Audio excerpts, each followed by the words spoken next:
Hi everyone. I think we'll move straight on because obviously we're running a little over time. My name is Gerard Pike. I'm a partner at Herbert Smith Freehills in Melbourne.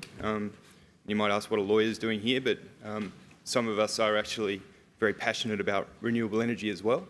And I lead a practice which has been at the forefront of large-scale renewable projects in Australia since the early 2000s. We've worked on most of the groundbreaking large-scale projects, and we have clients throughout the industry, including ARENA, CFC, financial institutions like NAB, and obviously project sponsors and technology providers, builders. So we get to see a really good cross-section of what's happening in the industry. And I have to say, it is pretty exciting that in the last 6 months, we have seen an incredible uptick in the pace of large-scale renewable development. So today, this panel is going to be speaking about accelerating the uptake of renewable energy in Australia. And we've got 5 speakers who are heavily invested in it. So I'll introduce them briefly. Emma Hurd, who's the Chief Executive Officer of the Investor Group on Climate Change. Ali Benaktar, who's a Director at NAB. Tim Jordan, who's in Investment Research at the Clean Energy Finance Corporation. Tim Stock, a Manager at the Sustainable Energy Programs Department at the New South Wales Department of Industry, and Olivia Kemba from the National Policy and Research Manager at the Climate Institute. I won't take up any more time, so Emma, if you wouldn't mind joining us. Thank you and good afternoon, and it is a full panel and we are standing between you and lunch, so I will both talk through my comments fairly quickly, talk through my slides fairly quickly, and hopefully we'll keep things cracking along so that no one passes out from hunger along the way at the same time. For those of you who don't know, the Investor Group on Climate Change represents institutional investors specifically, so asset owners, fund managers, super funds, that part of the investment value chain. And our organisation has around 65 members across Australia and New Zealand and the Asia-Pac region, and we represent about $1 trillion in assets under management. So a fairly chunky, cashed-up part of the Australian financial services sector, it would be fair to say. I am just going to talk through 3 main messages that I want to talk about. Firstly, I just want to take it back up to the really big picture, which is Paris, and talk about the market signal that came out of the policy agreement that was finalised at the end of last year. Secondly, I just want to talk about the role of risk management and that institutional investors are playing in terms of acting as a driver and an incentive for the take-up of renewable energy. And then thirdly, I just want to talk a little bit about the size of the prize. And this very much goes back to this question of what kind of signal that Paris sends, where some of the opportunities are, and then how we're going to bridge that gap. And then I'll leave it to the rest of the finance sector value chain to talk about the specifics of particular models that are being applied. So I think, there was a lot of talk about the politics of Paris, but the point that I want to emphasise in terms of the agreement is the process that's come out of it and how it acts as a market signal. There's no doubt that the fundamental shift in Paris, both in terms of moving from a top-down to a bottom-up process, also the role that governments now play in terms of putting forward their intended nationally determined contributions, or INDCs, otherwise known in English as National Climate Change Policy Commitments. It means that there's a much more sort of a national economic focus in terms of the climate change policy commitments. The fact that you have an inbuilt persistent review process means that there is a very strong market expectation of tightening policy constraints around climate change, which will drive further investment. And then thirdly, the numbers that came out of the Paris Agreement. So not just limiting global warming to below 2 degrees, but from a market perspective, moving to a net zero emissions economy is a whopper of a market signal, it would be fair to say. And that, the second half of the century might seem like a long-term signal, but if you're talking about the timeframes required and the scale of the challenge, it's actually an ambitious timeframe in terms of both mobilising capital and getting the kind of structural decarbonisation that's implied across every industry sector, but particularly energy. And energy is key to this discussion. I mean, I'm sure I don't have to say that to anyone in this room, just because it's such a large contributor to global emissions. If you can decarbonise the energy sector, you're well on your way to decarbonising the whole global economy. Investors were extremely present at Paris, both in the 2 years in the lead up to it, visibly and behind the scenes, but also over the 2-week period. There were a plethora of initiatives and events. I won't go into all of them because it's a little tedious. I would kind of say that just what I've sought to profile here is that there is a website called the Investor Actions Platform where you can go through in exciting detail all of the specific initiatives that were launched in the lead up to and around Paris. I think this is significant because it talks about the different ways in which investors are thinking about climate change and interacting with their investees, it would be fair to say. Both in terms of the fact that they are increasingly looking at the emissions profile of their own portfolios, that they are increasingly putting in place steps to decarbonise their own portfolios, which means removing investments from carbon-intensive assets and shifting it into low-carbon assets. It's also looking at how investors are engaging with the companies they invest in, so asking the questions, and then also at the other end of the spectrum, how they're measuring and reporting and looking to become more transparent around the emissions performance of their own portfolios. And I won't go into it, but there's a huge piece of activity going on this year globally, with the very catchily titled Global Task Force on Climate-Related Financial Disclosure, or the TCFD, which was established by Mark Carney, the Governor of the Bank of England, under the G20 Financial Stability Board, but which is also chaired by Michael Bloomberg, and which is a huge global process looking at how you get greater standardisation and uniformity in financial reporting on carbon intensity and carbon disclosure. This is important because it's about turning environmental commitments into economic outcomes and into business strategies, into financial implications. And so that's again where the role of the investor comes in actually driving change. On the risk side, this was a report that we released about a month ago with a whole range of global investor groups, which is somewhat self-explanatory title, Investor Expectations for electric utilities. And it just sort of sets out the framework that investors are applying in engaging and talking to energy generation companies around how they're responding to climate change. Some of the things that they're looking for are integration of carbon risk into the governance structure, discussion of it at the board level, looking at what the decarbonisation strategy is of the particular utility, and especially this question of what's your 2-degree strategy or less than 2-degree strategy, otherwise known as 2-degree stress testing. This is a pivotal point that will come up a lot more this year and in the years to come, both through shareholder resolutions but already through ongoing corporate engagement in terms of investors increasingly asking energy generators, what are you doing to respond to these issues? Demonstrate to us that you have a strategy, which means you will still be around in 10, 15, 20 years' time. How are you transforming your underlying business structure to respond to these issues and making money along the way? Operational efficiency, energy productivity, a key part of that. Consistency around public policy position, and again, transparency and disclosure, all key parts of that. This is almost impossible to read now that I turn around. But essentially what the point that I'm trying to make here is to demonstrate that the point that I want to make here is that there is no such thing as BAU investment in the energy sector anymore. It doesn't matter if you don't believe in climate change. It doesn't matter if you're choosing not to actively support renewable energy generation in your investment strategy. In any part of the energy sector you are investing in, you are now impacted by climate change, which means that all of the different parts of the value chain of the financial ecosystem have to be looking at what role they play in either managing the risk or actively pursuing emerging commercial opportunities.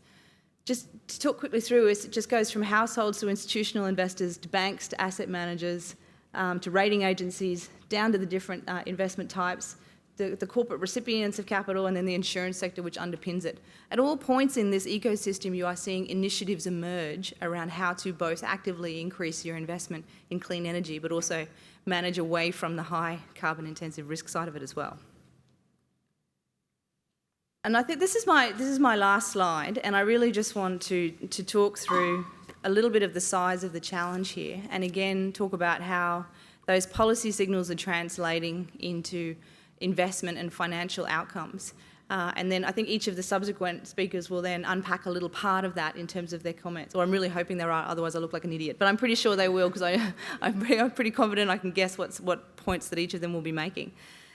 So just to sort of talk about translating 2 degrees and net zero emissions into the financial ask, and the IEA has estimated that to achieve just a 2 degree pathway, not less than 2 degrees, but just a 2 degree pathway, you're looking at annual investment in low carbon power supply and CCS that will need to grow at an average of $520 billion per year, every year, US, between 2014 and 2035.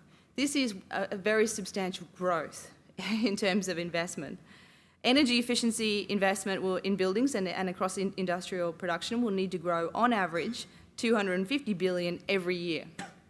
In total, public and private sector investment in clean energy needs to reach at least $1 trillion every year by 2030 to meet 2 degrees, let alone less than 2 degrees. So that the growth trajectory and expectation to meet the policy commitments is substantial. Having said that, the response from the financial sector has also been fairly substantial. And just last year, I'm not going to go through them all, but just to give you a sense of how the financial sector is responding, some of the commitments that some of the financial institutions have made include, for example, AXA in Europe committing to triple its green investment footprint to reach over €3 billion per year by 2020.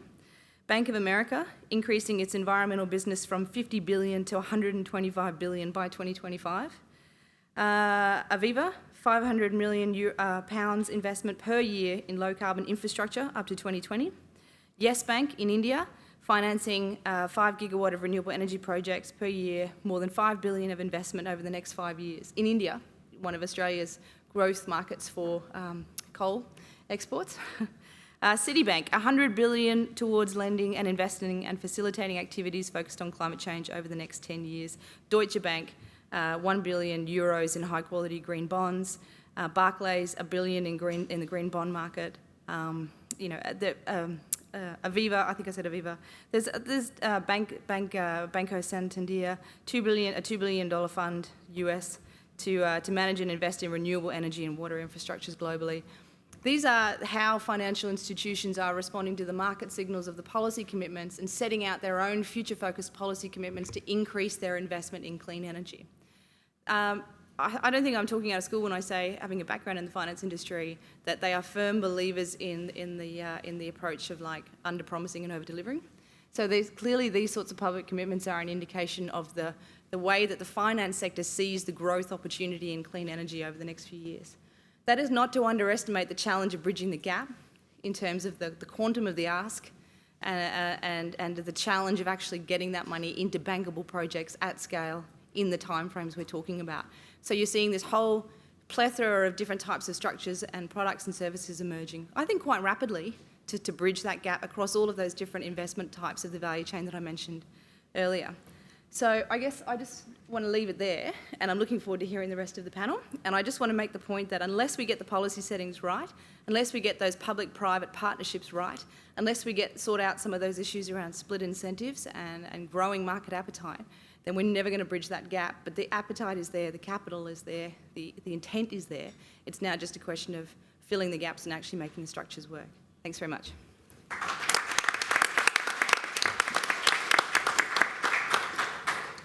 Thanks, Emma. Still on your seat. So Ali bin Akhtar from NAB.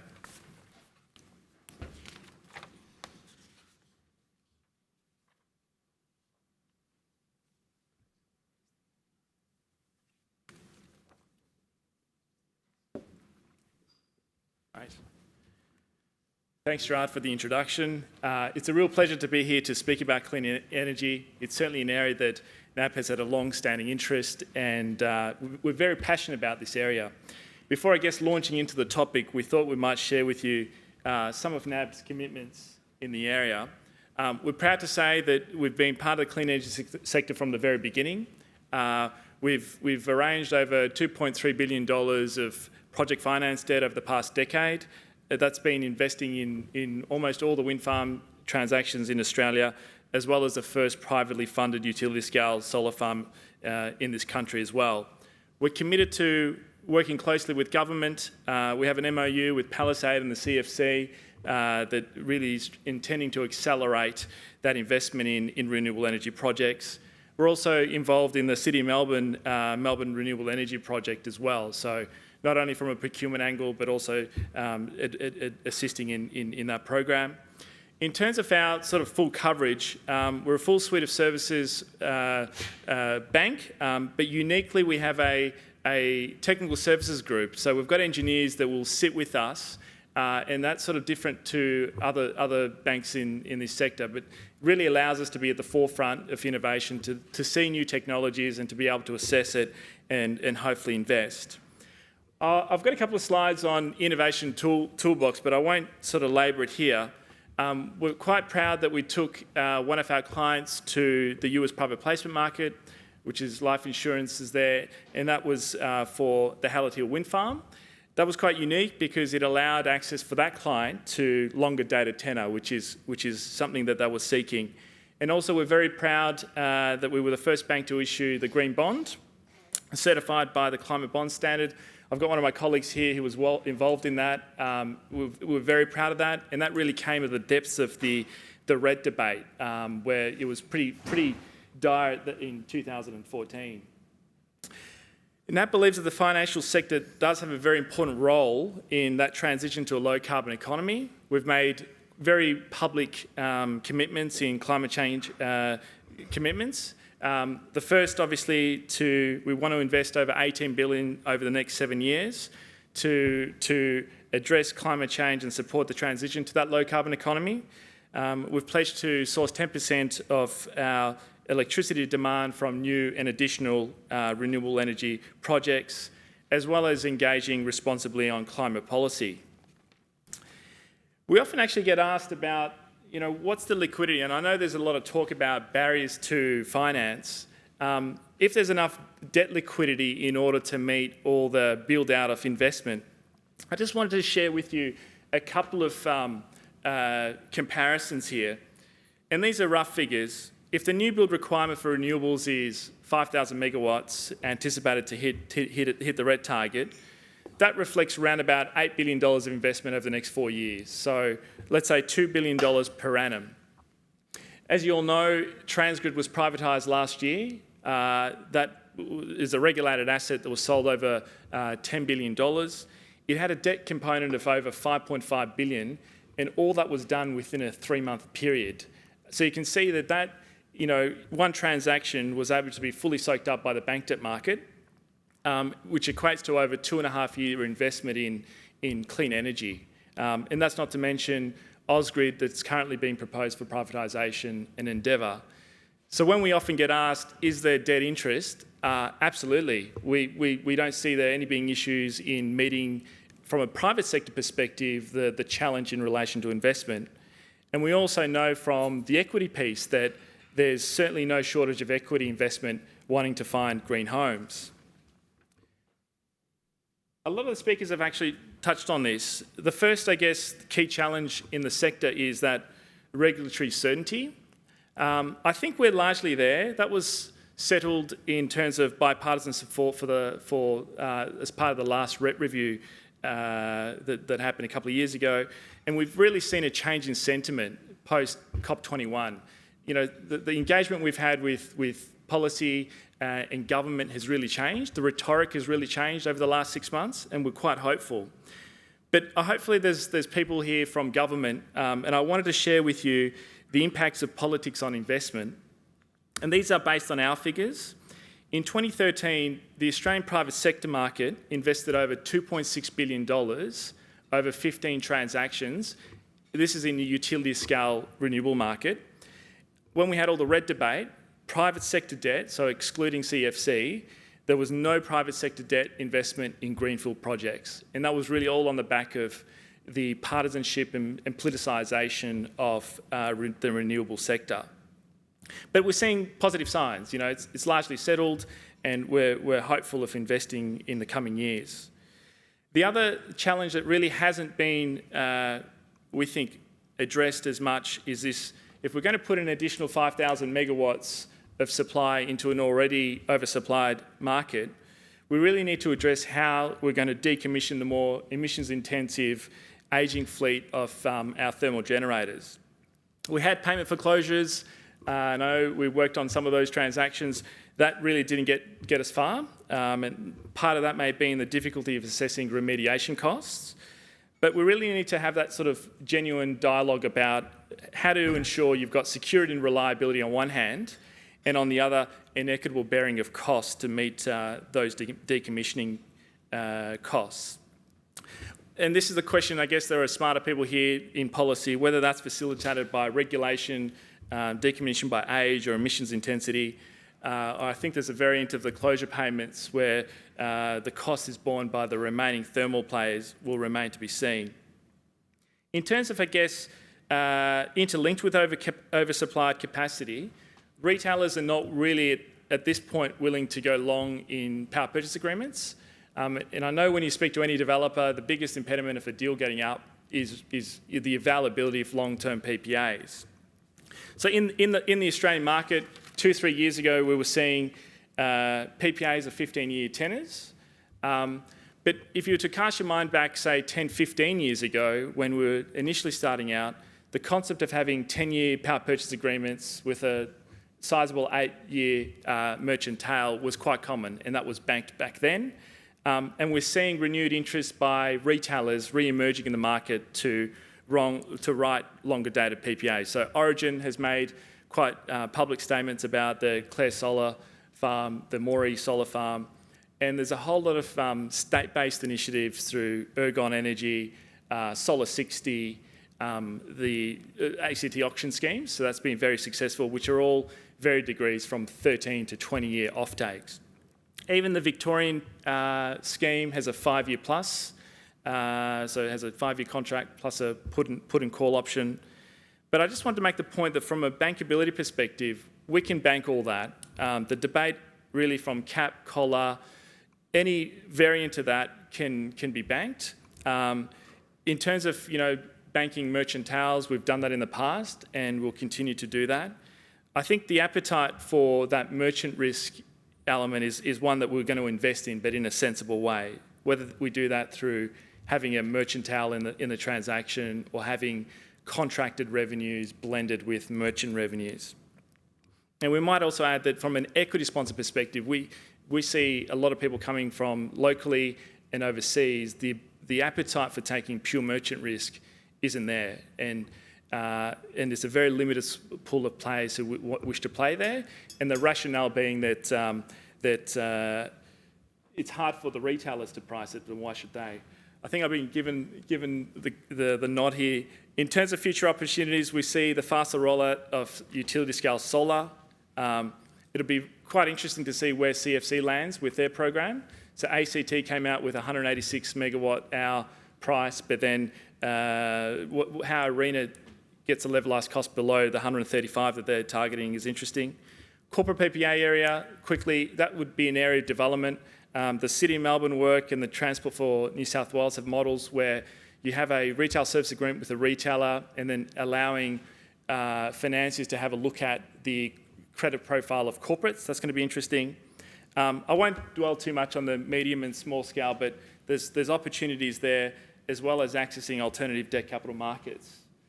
I think there's a few things. I stripped out, it's not for wanting of innovation at NAB, but because of time constraints we were going to showcase 2, but I think I might sort of mention only the 2 deals that we wanted a case study. Very briefly, at the forefront of everything we do, our innovation is driven by customer needs, and we always look at the customer being at the centre.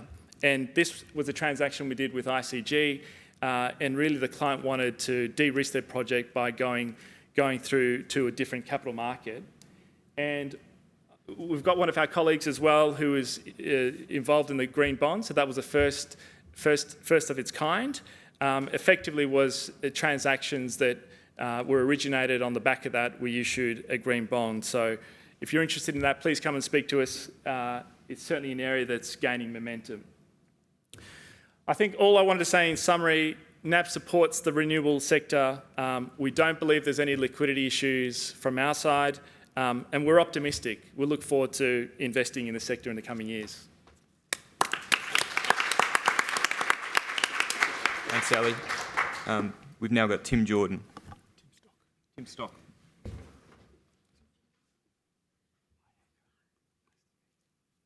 I'll try and be as quick as I can.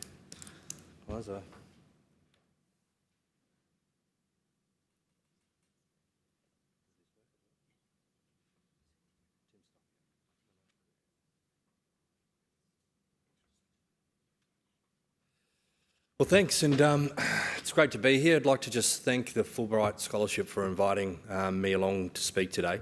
So my presentation will be around the focus of the current state of play in New South Wales and look at some of the innovative work done by the government as well as industry and where we think the future's opportunities lie for the New South Wales economy.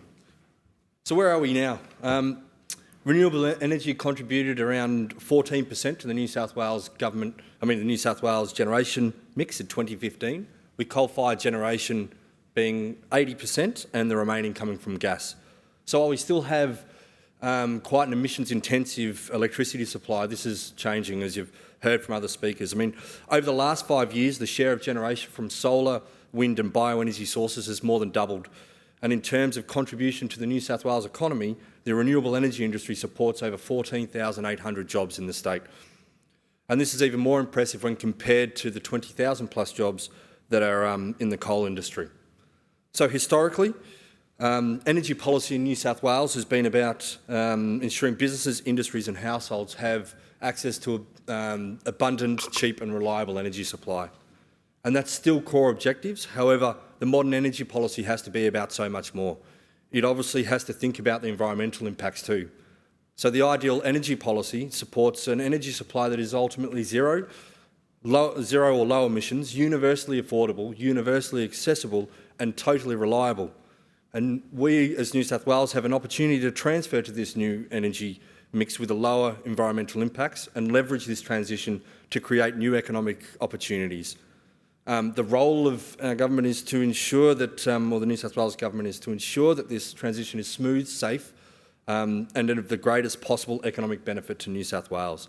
And indeed, as we've heard today, the move to a low emissions future is inevitable and is already underway, with the COP21 agreement, which has been committed to by over 175 or 77 of the 196 nations, and includes all of New South Wales and Australia's major trading partners. We're in the top 3 countries for economically feasible and technically accessible resources in both solar and wind. And as well as having the abundance of these resources, we're also, New South Wales is geopolitically stable and has a strong infrastructure, a highly skilled workforce, and is considered a safe and sound place to invest, as represented by a AAA credit rating. So in addition to all of this, a recent report on public attitudes has shown in New South Wales that a massive 91% of respondents were supportive of renewable energy, and importantly expected that there would be an increase of renewable energies into the energy supply. So going back, it does indeed mean that the dog really wants to eat its food. So this combination of abundant renewable energy resources, technical capability, positive consumer sentiment and attractive investment conditions arguably gives Australia and New South Wales a global economic advantage, potentially greater than that was what was provided by the fossil fuel boom. So the New South Wales government is taking concrete steps to capitalise on this opportunity. And so in leadership, we released the New South Wales Government Resource Efficiency Policy to drive efficiencies in energy, water and waste and to reduce harmful emissions from our government operations. And under the policy, all New South Wales government agencies are required to identify and enable solar leasing opportunities on appropriate government policies, offset a certain percentage of energy use through the purchasing of additional renewable energy through green power, and conduct energy efficiency projects to achieve a minimum of 10% reduction in energy use. Another key project has been Transport for New South Wales recently closed a tender for 137 gigawatt hours worth of renewable energy to power one of our premier infrastructure projects, the Sydney Metro North West Rail Link, and essentially providing 100% of its operational energy use through renewable energy.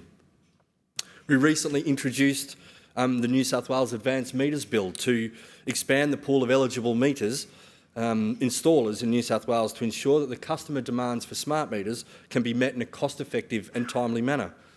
And we've already seen some retailers that are already starting to offer out this type of technology to their customers at low or no costs. We've recently strengthened the New South Wales Energy Efficiency Scheme by increasing the savings targets, essentially expanding the size of the scheme by 40%. And We've included gas efficiency opportunities in the scheme and extended it out to 2025, which shows our government's commitment to the long-term energy efficiency. And to help with the wider industry, the government is positioning this state as open for business with its renewable energy action plan. This plan's goals is to attract renewable energy investment, build community support and attract and grow renewable energy expertise. This is a major, in only its second year, over half of the actions under these three goals have been completed with the significant progress made towards the others. I mean, this is a major achievement reflecting the efforts and support of government, industry stakeholders, academia and the community. And some of the recent achievements include the Networks Opportunity Mappings Project, which was mentioned earlier, and this will highlight opportunities as well for the network operators, but importantly also for businesses that are wanting and providing key information about where those key constraints are, and so investors can work on their business case development and the de-risking of those renewable energy projects in those areas. We've provided early stage funding of over $846,000 worth of grants for 19 groups developing community energy projects, so we can garner the learnings from that and be able to provide that to the wider market. The production of information resources such as the Energy Efficiency and Renewables Finance Guide, which provides information on different ways of financing renewable energy projects, and also the facilitation of the innovative environmental upgrade agreements. This has positioned New South Wales to become a leader in large scale, as mentioned earlier. There is the Nyngan, New South Wales contributed $65 million towards the solar flagships projects at Nyngan and Broken Hill. These plants generate enough electricity to power more than 50,000 average New South Wales homes. They've also, at 102 megawatts, it is the largest, Nyngan is the largest large-scale solar plant in Australia and is visible from space and has over 1 million solar panels. And as was mentioned earlier, the Origin recently signed the 15-year PPA agreement for the entire output of the large-scale Moree solar farm. And this has been critical in demonstrating that while there's not enough of them, it is demonstrating that the business model works and that take-off agreements are achievable and available. And households and small businesses are also making a huge impact. Households and small businesses in New South Wales have installed almost 350,000 of these systems, and this represents an investment of $3.5 billion by the New South Wales customers. Importantly, the cost and learning curves experienced by this solar revolution are expected to be followed by energy storage, and our EMO has forecast that in the long term, New South Wales will have the highest integration of small-scale solar and battery storage in Australia. And we indeed have a very healthy pipeline. Oh, what happened there?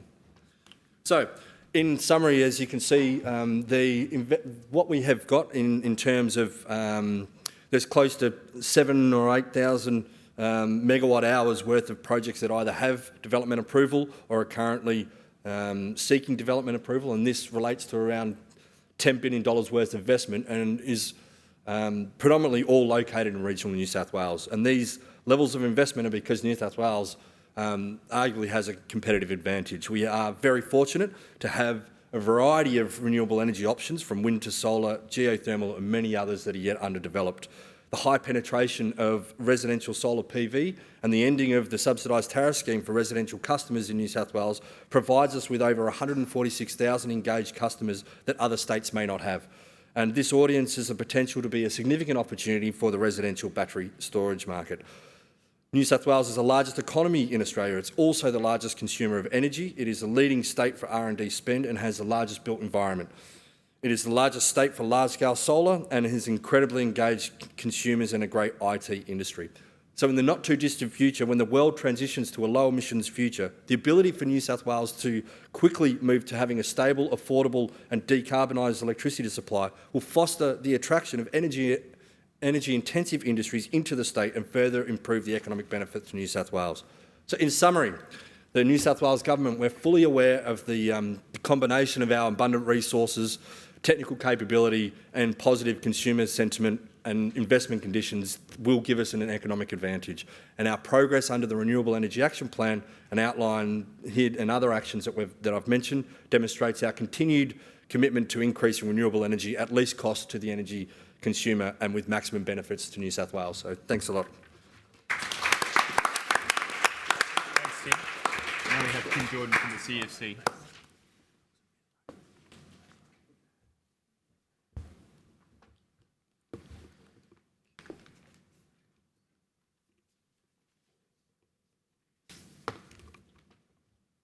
Thanks, Gerard, and thanks, Tim. The chair of the CEFC, Gillian Broadbent, was here earlier today, but she wasn't able to stay, regrettably, but phew, am I off the hook if I'd gotten anything wrong. So my talk today is about the CEFC, how we're relevant to the project of accelerating the uptake of renewable energy. So what do? The objective of the CEFC is to facilitate increased flows of finance into the clean energy sector. That's the object in the CEFC Act. So we play that facilitation role in two ways. We directly invest, we invest directly and indirectly through co-financiers, and we lead the market, bringing other financiers with us. Not the rest of the market isn't as sophisticated as Ali and the team at NAB. We have a role in bringing the market with us on to accelerate the flow of finance into clean energy. So we're an Australian government institution, but we operate like a traditional financier. We're subject to the CEFC Act, and we have an investment mandate that the government sets for us, that's given by the relevant ministers, but we're independent insofar as we have a board that's drawn from the private sector that makes our investment decisions. We provide finance across three areas: renewable energy, energy efficiency and low emissions projects. And we have access to quite considerable funds, so $6 billion today, rising to $10 billion by July 2017. Now, our investment mandate requires us to achieve a target rate of return over the medium to long term of 3 to 4% above the risk-free rate. So that drives us to behave in a commercial way. We seek a commercial return on our investments.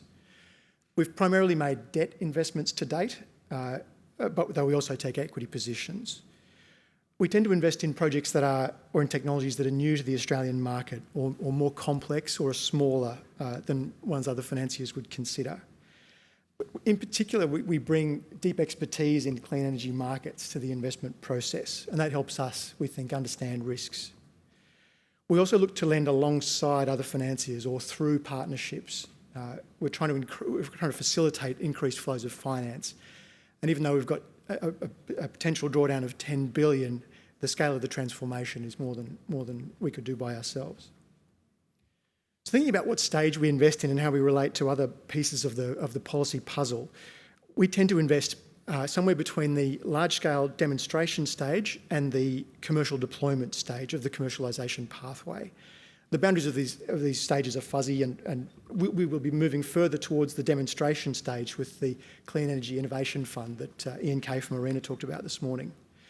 It's important to remember that the CEFC was set up as part of a suite of policies sitting alongside the carbon price, a renewable energy target, to drive cash flow really for projects in the renewable energy sector, and then ARENA to be a driver of technology, with us playing the deployment and financial facilitation role.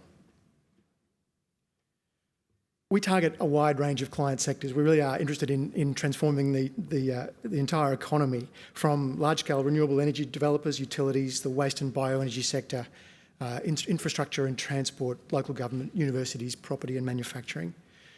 We invest directly into projects and into companies, and we invest through debt markets, for example, through green bonds, and through financial institutions. We have concessional loan programs through commercial banks. And we also invest through investment funds operated by external managers. We have a number of eligible technologies, the ones I mentioned before, and a number of prohibited technologies. We can't invest in nuclear or carbon capture and storage. When we consider investments, we work through a typical investment risk screen like any other financier, but with the addition of consideration of the public policy benefits. So we look at the financial structure of a proposed investment, the expected returns, the impact on us, on our portfolio, knowing that we have to meet a target rate of return, but overlaying that is this public policy objective. I mentioned that we have debt and equity investments. We have a significant focus on project finance. That's been the bulk of our investments to date. We've also done corporate finance, green bonds, securitised facilities, aggregation programs. And on the equity side, we're backed the Australian Bioenergy Fund to kickstart the bioenergy and waste-to-energy sector, which is really an underexploited energy resource in Australia. We're setting up the Clean Energy Innovation Fund, and we invest through infrastructure fund managers. Like Ali mentioned Palisade. The CEFC is part of a global network of green banks, including the UK's Green Investment Bank. And together we fall into this category of specialist public financial institutions and development banks. These are financial institutions with a public purpose. So we're a significant financier of utility scale renewable energy, and we're helping to build out the renewable energy target. So Bloomberg estimates that there's 6.7 gigawatts of new capacity required between now and 2021. They think the mix will be about 1 gigawatt of solar and nearly 6 of wind. They think that's about $12.5 billion of investment between now and 2019. Investment needs to be committed between now and 2019. Of course, the transformation of the energy sector won't stop in 2019. It's given the bipartisan commitment to the COP21 targets, there'll need to be, we expect, a further policy strengthening to sustain the build beyond the existing horizon of the renewable energy target. We've announced a number of sector-specific programs this year, including a program for local government, for bioenergy and energy from waste, and for large-scale solar. I'll just talk briefly about our large-scale solar financing program. So we've announced that we're prepared to invest up to $250 million in large-scale solar alongside ARENA's competitive grant round. For these projects, we can provide senior debt on a partial or full merchant risk basis alongside investment from an equity sponsor. And this is really building on our earlier experience, from projects such as the Moree Solar Farm. We've seen, Ali mentioned the strong interest from equity sponsors. We're seeing strong international equity sponsor interest, and also strong competition from EPC providers. This is a market that is clearly on the up at the moment. We're doing our best to build on that international experience with large-scale solar to reduce costs and build time for Australian projects. And the projects that come out of this process will give us performance data on CapEx, on generation, on OpEx, that should, together with the information we get from existing projects, give us more certainty and give the rest of the investor market, other debt and equity providers, information about the risks and opportunities for large-scale solar in Australia. So through this, we're catalysing the next round of cost reductions in large-scale solar. So we're going to continue to work closely with ARENA and equity sponsors, state governments and other lenders to ensure that large-scale solar can play a meaningful role in meeting the renewable energy target. With that, I'll hand back to Gerard. Thanks very much, Tim. Cheers.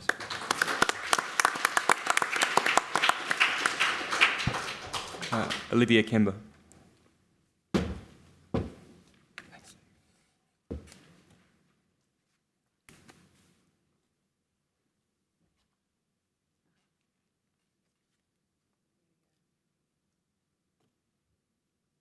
Hi, I am the National Policy Manager for the Climate Institute. My name is Olivia Kemba. The Climate Institute, as the name suggests, focuses on climate policy solutions, particularly for Australia, but in terms of how Australia can do its bit in achieving the globally agreed goal of keeping warming below 2 degrees. So what I'm going to talk about today are very short edited highlights from a report that we recently did called A Switch in Time, which looked at what the electricity sector needs to do to play its role appropriately in that 2-degree goal, and what some of the policies that have been put on the table so far can achieve, and assess them against that 2-degree criterion. So just to unpick this graph, can you see it okay? What it shows is the impact of a 2-degree carbon price on the electricity sector. And you can see the red line shows emissions reduction. So there's a pretty much immediate decline in emissions, and that is sustained to the point where by 2050, emissions from electricity are very, very low. And you can see also the transformation in the types of generation over that time.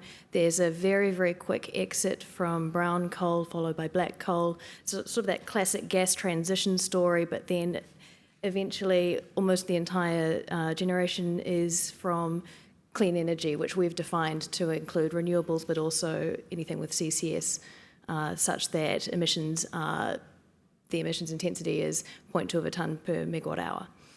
And what that little orange dot floating up there shows is what the government's current 2030 target is if it's prorated for electricity. So that would indicate that we are quite far off that 2-degree pathway.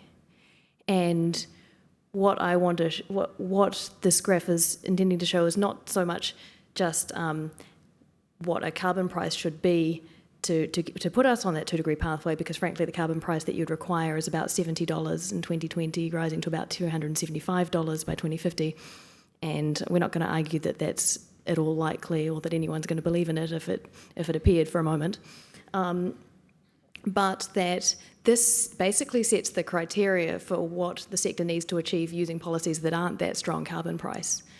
Because I think we're now in a world where we've moved from the idea that we can do it all with a sufficiently strong carbon price. We haven't seen a carbon price around the world that's capable of providing that long-term investment signal. So we're now looking at second-best policy options, and actually that's going to involve quite a range of policies to create the effect that carbon price would have had. So the points that I want to make is that under that red line, what we found was that electricity emissions basically were about 1,700 million tonnes. And so then that's the carbon budget for the sector. That's how much the sector can emit over that 30-year period to achieve its part of the 2-degree transformation. Here's another version. This one shows what happens if you have a weak carbon price to about 2030. And this is just to indicate that the kind of bipartisan supported market mechanism that we could actually achieve here in Australia, and we've set that to be based on a carbon price that achieves about $40 by 2030. So it seems in a range of plausible expectations. But you can see it's deeply inadequate in terms of emission reduction, although it might help us meet our short-term target. And it essentially sets up a task after 2030 of a very hasty, messy, disruptive transformation whereby emissions would have to fall and reach below zero levels, and the sector, the clean energy sector, would spend the first 10 years essentially not doing very much, and then would have to massively scale up very, very quickly. What we didn't model, but what that would indicate pretty clearly, is a level of economic disruption that would be difficult to deal with, and a very poor policy framework for the strategically important clean energy industries. So we looked at what policies we could put in place that could help close the gap between those two scenarios. And one of the most effective things that we've had in Australia is the renewable energy target. So perhaps you can scale up the renewable energy target, and we've seen the ALP talk about 50% renewables by 2030. What these graphs show is where your revenue comes from if you invest a project under a 50% clean energy target, which is what we were calling our, essentially a 50% RET scenario. We're calling it clean in. You can see on the left-hand side there, say you've got your weak carbon price, it's a baseline and credit, it's an ETS, it's got a whole new name that both parties can agree on, whatever it is.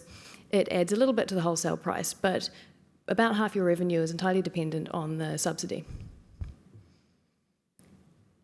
There are a number of risks associated with that, one being that the overall subsidy is very large and politically exposed. We've seen how that can pan out already. That risk then perhaps suggests that the risk premium attached to the project is higher, and of course once the certificate period is ended and wholesale prices are still low, it's quite possible that the economics of the project don't add up at all. So even though the model can spit out a 50% clean energy target, it might not actually play out that way in real life. And I think the other issue is that it blunts the market signal. It doesn't necessarily encourage the best and the most appropriate type of clean energy coming in. On the other hand, the one on the right shows what happens if you add to that a mechanism to phase out coal generators. And this is, in our view, pretty much the single most important policy that needs to be discussed and agreed and implemented in terms of Australian electricity policy going forward. But it's not the only one. But we think it is a critical component, because you can see there, if we have that exit ramp for coal generators and we've got the on-ramp for clean energy coming in, we can actually have a market that remains in a state of reasonable supply-demand balance. And the wholesale price itself starts doing a lot of the work for you. Your subsidy is less, your exposure is to changes in that are less, and we've got a market that can function. We also investigated what the scenario would look like in a situation of ongoing low grid demand. Now the one on the left shows that clean in, carbon out scenario, so you're still pulling out coal generators, but you're even more dependent on the subsidy.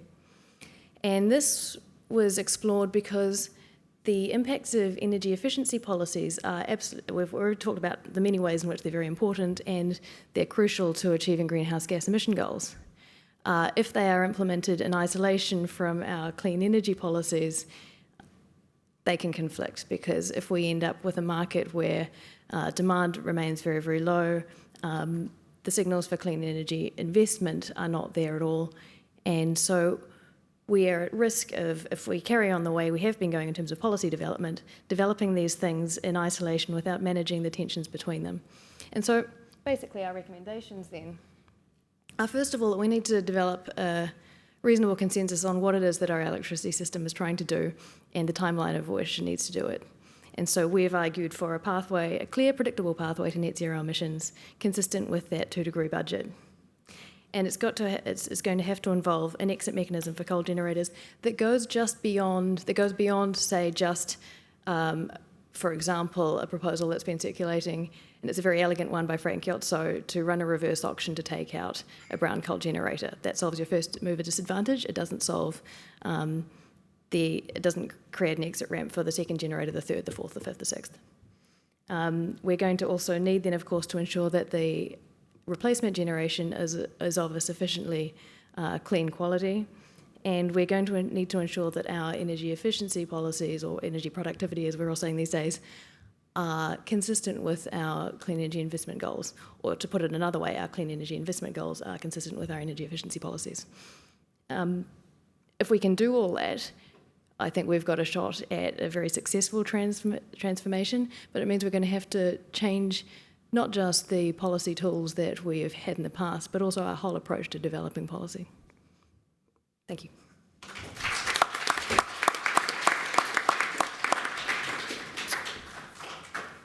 Okay, well, just in the interest of time, and because we've got quite a diverse group of speakers, I don't think I'll ask a Dorothy Dixer. I might actually let the audience tap into some of the knowledge of the people on the panel by way of questions.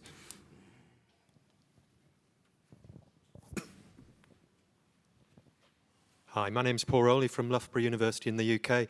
I've got a question for Olivia.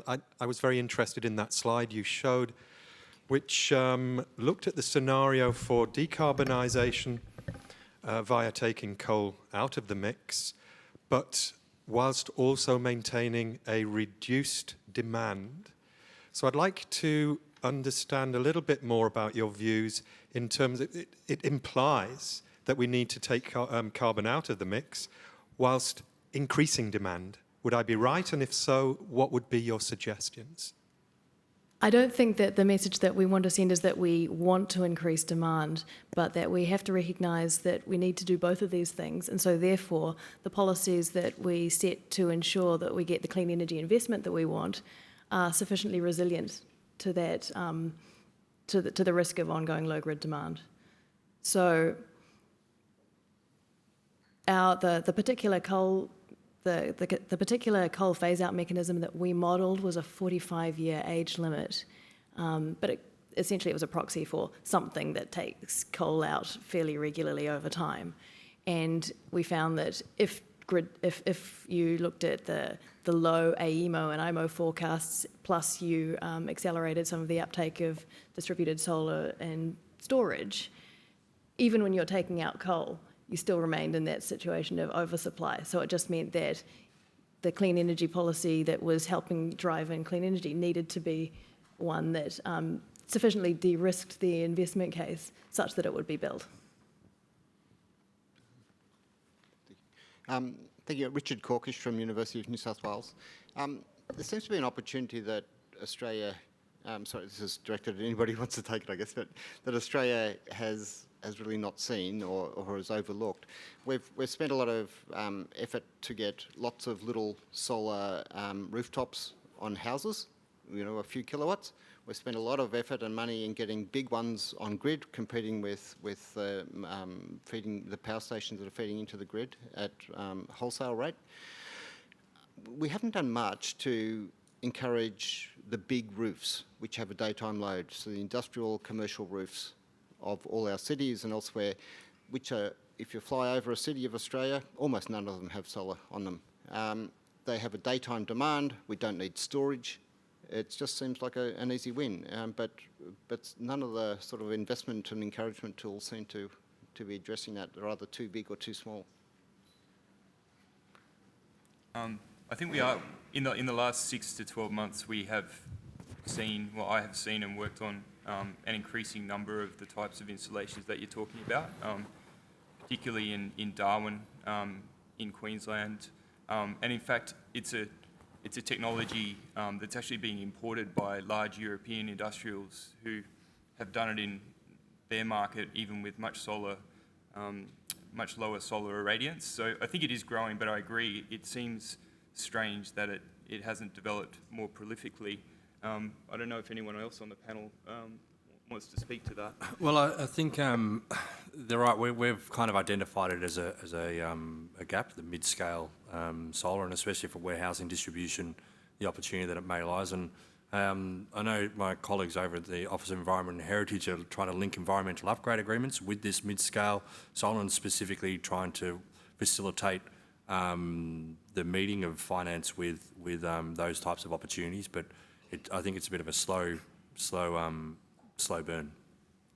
But it's on the radar, I suppose, is my point. One of the impediments has been the very low costs that for energy for commercial and industrial users. They just haven't faced the imperative to get panels on roofs. But as panel costs have gone down and electricity prices are ticking up for some users, I think the economics are improving. So we're anticipating it. I mean, one of the issues, I guess, is that medium-scale zone has a lot of coming up with standardised form documentation, limited DD, is probably one way of getting interest from definitely the finance sector, because the costs are really exorbitant in that space of between, say, 2-3 million to 20 million.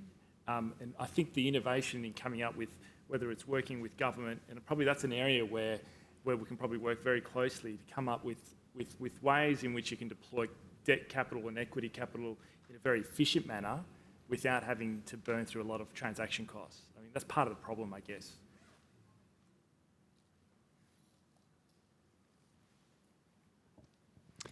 Hi, Olivier. As you can imagine, I'm a little bit interested in that modelling at the end there. I've been involved in quite a few modelling exercises over the years, so be very interested to see some of the assumptions behind that. The first point actually I'd raise is demand actually hasn't flattened the extent everybody thinks. It's actually started to go up quite fast, and I have to say it's kind of a little bit in the interest of the network sector to argue that demand is flat at the moment, when in fact it is rising and there's actually large opportunities to minimise new build. Second point that I'd have concerns on that modelling would be, obviously it really just depends on the whole range of your assumptions in there, GIGO stuff. So I'd be very interested in seeing the assumptions about how you're actually getting market balance and basically maintaining a stable grid under those scenarios in 2030. And particularly one of the issues for me is when you're really looking at those sort of large infrastructure transitions, generally modelling needs to go out to about 2050 just to have any sort of understanding of what's going on with demand, particularly as you start to see sort of electric vehicles come into the mix. Probably be a relatively low level until 2030, but it's likely to accelerate very fast after that, and that will, of course, cause a huge jump in demand on the grid.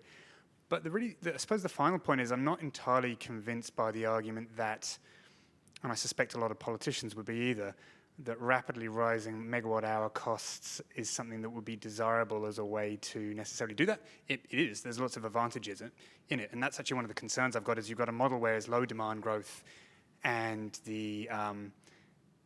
and of course you've got a much lower price. But in your high demand growth, your megawatt-hour charge has gone through the roof, and yet there's no then response in terms of demand, which is exactly what you'd expect. So I suppose I'd just say that I see your point is that there needs to be better coordination between these policies, but I do have some quite big concerns about almost that assumption that a rapidly growing megawatt hour cost is the best way to necessarily achieve what you're talking about. I don't think that I don't want to say that what we want to see is let's drive up electricity prices as a way of encouraging clean energy investment. I think, however, all the modelling suggests that the scale of transformation that we need, and as you pointed out earlier, the fact that we need to replace all of these assets anyway, means that electricity prices are almost inevitably going to go up. There is a way in which you can defer that or disguise it by subsidising clean energy through something like a RET. So it doesn't look like the wholesale price is rising because you're forcing in more capacity, but I don't think that's a sustainable policy. I don't think that's a solution. So there is something, so you need to recognise that given that the likelihood of increasing price rises, how do you mitigate those impacts, and how do you set your policy parameters to deal with that? And so therefore energy efficiency is extremely important, because if prices are going to rise, you don't want to leave any efficiency opportunities on the table that you don't have to, because it's going to be very important to minimise the impacts of those price rises and to make sure that increases in prices are not less necessarily reflected as increases in bills. Can I just add to that as well? I think the question and the answer actually both really point to one of the challenges in this area, is that over the last, say, 10, 15 years, we've been having a debate, not just in Australia but globally, which is trying to look at carbon reduction policies on one hand and energy policies on the other. And in fact, what we're actually seeing now is increasing integration of the market forces driving transformation in the sector, whether you choose to have a policy response or not. So if you're actually looking to achieve best outcomes across a whole range of fronts in terms of moderating costs for households and decreasing emissions and having stability of supply and having a efficient sort of supply for industrial consumers of electricity as well, you need to be looking at these issues on an integrated way from a policy perspective. It's something that we've been historically quite bad at. So one of the arguments that you're really seeing being driven out of the energy sector itself, as well as the investment community, is a very strong call for an integrated approach to energy and carbon policy, which looks at these issues concurrently, so that you're tweaking the right levers to get the right outcomes in a moderated way, rather than having these sort of very disjointed movements and ending up with a very messy transformation anyway. I think that's true. The Green debate doesn't need to shift to how to do this at lowest cost. How to do it at lowest cost. I suppose what I caution, is one of the things we've seen a lot of the retailers talk to us about, is I suppose it's just a caution of megawatt hours as your key parameter for looking at price. What consumers ultimately care about is their bill. And what we've seen is the fixed components of their bill due to tariff structural changes which benefit networks going through the roof, whilst actually megawatt charges have declined quite dramatically, although they're starting to be back up again. So I suppose it's just as we have these debates, we need to be a little bit cautious about which metrics we're using to measure energy affordability, because megawatt hour is probably not as relevant anymore in a shift to free fuel, effectively, generation sources. In the modelling that we were doing, the price of megawatt hours was fairly central because, of course, we've got a wholesale electricity market, and so it was an important output. And that's not to say that it's always the one that you need to use when you're talking about price impacts, because all the reasons that you pointed out. I think, however, that in the sort of our recommended policy package, there were two elements that weren't included, and one of those is what you do about networks to ensure that your network incentives are consistent with all of those other things. Because, as Emma pointed out, we are crying out for integration of all of these things. As you point out, our tendency to focus on carbon policy and generation mix and ignore the impact that the networks have had quietly over in the corner until it's actually distorted everything else is a stupid way of doing this. But I think there's a follow-on point which we're just starting to have a bigger discussion about, which is actually is the way that the market is set up the right way to set up a market for this transformation at all, and how do we need to evolve the whole market structure over time to do this in a better way. We didn't go into that in this report because we had plenty else to say, but I think that your points point in that direction as well, that this is actually the next step of the conversation that we need to have. Gordon Weiss from Energetics. I think sometimes during this week, the Institute for Energy Economics and Financial Assessment put out a report that reminded us of something we already know. We have one of the oldest fleets of generators in the world, and a lot of those generators coal-fired generators already well past their design lives. That's one thing.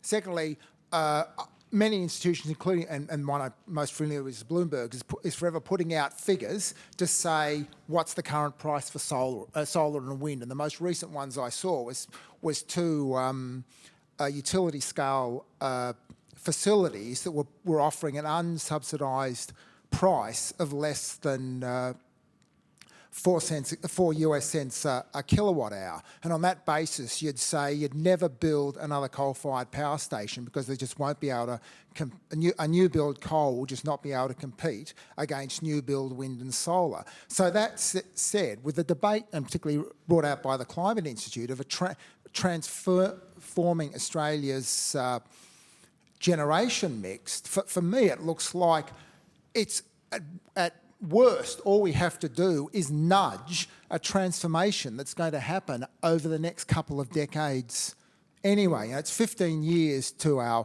2030 emissions reduction target. It's not, somewhere around that time, we're going to see a lot of those coal-fired power stations disappear, and we're not going to see AGL really keen to build another brown coal-fired power station in the Latrobe Valley to replace it. So I think we may well see that transformation, and the challenge for policymakers and us as contributors to that debate is just to nudge it a bit so it happens slightly faster than would otherwise have happened. I think there's no doubt you're seeing that transformation underway already. The question is, what kind of a transformation do we want to have? And in these sorts of debates, it's incredibly important to remember that there are flow-through impacts of closures as well, which need to be effectively managed. I mean, one of the key parameters or policies of the Paris Agreement was a just transition.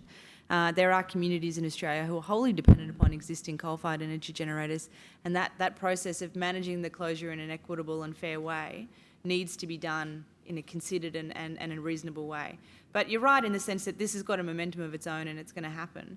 But it's a question of how fast, how quickly, how efficiently, how fairly we want this transition to happen. I mean, the other component of it is no one's arguing that they want to build a new coal-fired power station in Australia. In fact, I would say it's been about over 10 years now where you could safely say no one would bank it or finance it, even if someone did want to build it. I mean, that's been status quo for a while now. The question is, how do you build new renewable energy generation? And that's where you get into questions around closures and making room for it in the grid, with a whole bunch of other factors as well. So it's definitely not a question of if, but how, and how fairly and how fast we want this transition to happen. And are we going to actually economically and competitively benefit from it at a national economic level, or are we just going to be passive receivers of technology imports as well? I mean, that's another part of this debate, which often I think is missed in the discussion in Australia. Just in terms of what the nudge is going to need to involve, there are two issues that keep coming up as real difficulties in dealing with this. And one is, of course, the rehabilitation liabilities of coal stations with mines attached, and the fact that they seem to be fairly unfunded, and the expectations of what that rehab is going to look like are well above the money that's been put aside for them. The other one is that, of course, with each exit, the pressure on the remaining coal generators decreases.